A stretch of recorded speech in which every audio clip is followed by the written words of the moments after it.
So, lads, we got to talk about it. We have got to talk about a player that the Indiana Fever and all other teams, by the way, all winning teams, especially teams late in that first round, a player they all have to look at. Realistically, I'm trying to think, you've got maybe nine downwards. Maybe nine downwards. So who's at nine? Nine's the Valks. Or say nine's the. Is the Valks? No, eight's the Valks, nine's the Storm. From nine downwards, because then you go Fever. You have, I think the Aces are in there. You have to realistically strongly consider Raven Johnson. You have to strongly consider Raven Johnson. Because she is somebody that is going to be a winner. She is absolutely going to win. Because when you look at that position down in the draft, you're looking at Medina Okote, who is, again, looking good. I'm not a big fan of Okote, as in like for Caitlin, for the Fever, who she's being mocked towards. Not a big fan. Iana Martine, potential. Garzon sucks. You've got Angloma from France. Don't know much about her, I'm not going to lie. Cody McMahon. I don't know. Sarah Williams is not Raven Johnson good. Marta Suarez, maybe. Maybe she is that good. Kiki Rice, I think Raven Johnson's better. Gianna Neepkins might be going higher than that even. But I think every team that is looking to win a championship has to be considering Raven Johnson, because she does everything you want a player to do. Like, if you are a coach, Raven Johnson is a player that you absolutely want on your team, because she'll pass the ball, she'll guard the other team's best player, she'll do all the little things that will help you win. It's just a situation now when it comes to Raven Johnson, and it's the reason why she went back for that other year in college, is that her offense was non-existent last year. Like, she did not play offense last year. Whereas this year, you're seeing her average close to 10 points a game. She's averaging, like, she'll probably average close to 10, 5, and 5 on the season. And if her shooting splits step up, are good, she's no doubt about it, lottery pick. She was meant to be a lottery pick in 2025, but had a disaster individual 2025 college season. Like, if you look, she went down from 8.1 points to 4.9 points per game. And her minutes, they changed a little bit, I guess. But she went down to 4.9 points per game on 35% from the field and 29% from three. Like, that just wasn't good enough. That wasn't good enough at all. 4.8 assists to 2.8 assists. Like, in 2025, she was terrible. Like, she was not good. She was not good in 2025, and I think we can all be honest with that. That Raven Johnson was not good that year.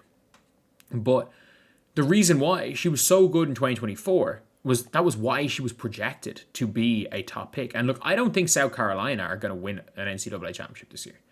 I don't. Like, if you're looking at the rankings, I think tonight's going to be a really interesting one to see them against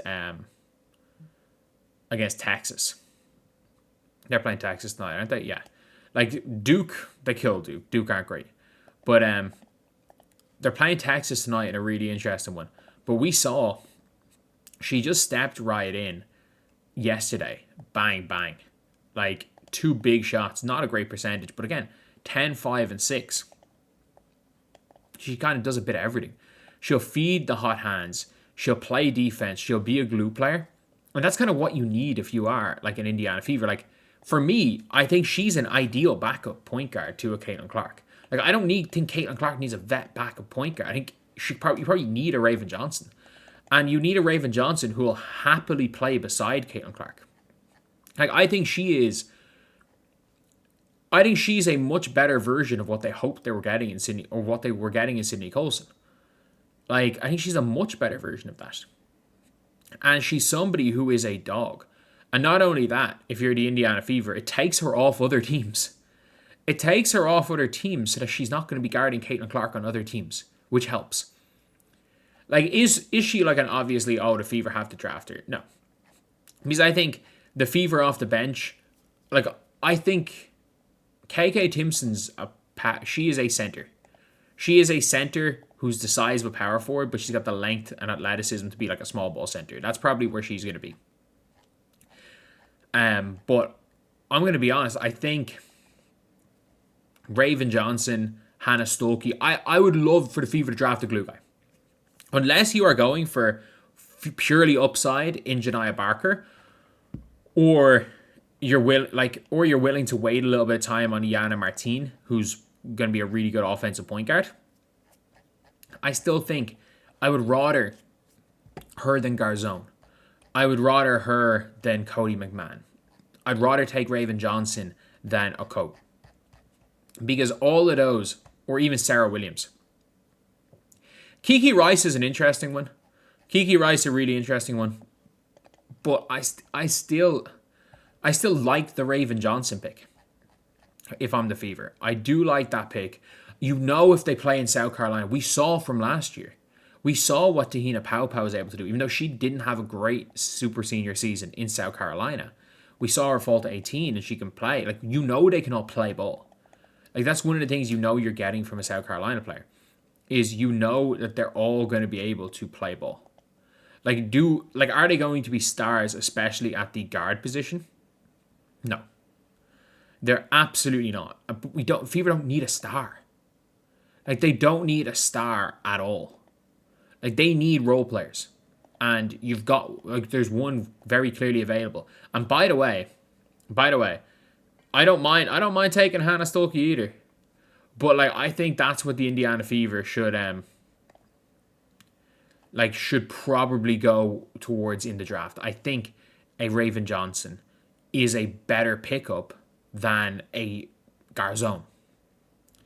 I think it's a better pickup than if Kiki Rice is there. Even though I'm still interested about Kiki Rice. Interested about Kiki Rice. I wouldn't write off Kiki Rice immediately. But, like, I don't think Garzone or Coat are like ghosts of WNBA past. Like, they are ghosts of they're ghosts of WNBA past, and I think teams need to move into the future, and that's, in fairness, what a Raven Johnson is. She's a glue player that will be able to, at the WNBA level, play 1 through 3, regardless of her height, just because of her wingspan and her strength. She'll be able to play 1 through 3. She's a dog, and, like, she is the actual stopper that the Fever could need. Because Hull is a defensive playmaker. Hull takes charges. Hull gets in passing lanes. Hull throws her body on the line. She doesn't have the lateral quickness to stop anyone. Sophie Cunningham can contain somebody. Like, you're not going to burn Sophie Cunningham, but she plays defense with her head. So a lot of the time she'll step back and you're able to pull back and shoot that jump shot on her. So she can be very susceptible to that. But Sophie's a very disciplined defender. She's a smart and disciplined defender, not lockdown. Caitlin, passable on ball, terrible off ball. Like, their best on ball defender right now is Kelsey Mitchell. Not a great on ball defender. So she solves a lot of those problems. I'm just scared they're going to go and get a useless player in Garzone who doesn't make the roster. I'm genuinely just scared they're going to take someone who doesn't make the roster. Whereas a Raven Johnson, like, you know, Hannah Stuelke and Raven Johnson are making that roster.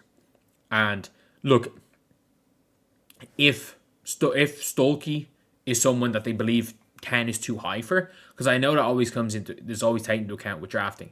But we've seen it, teams fuck it up in the NBA. Like, the Pacers giving up 2 top 5, or the Pelicans giving up 2 top 5 picks for Derek Queen, when they should have just drafted him at 7 because they were obsessed with him. And Derek Queen's a hooper.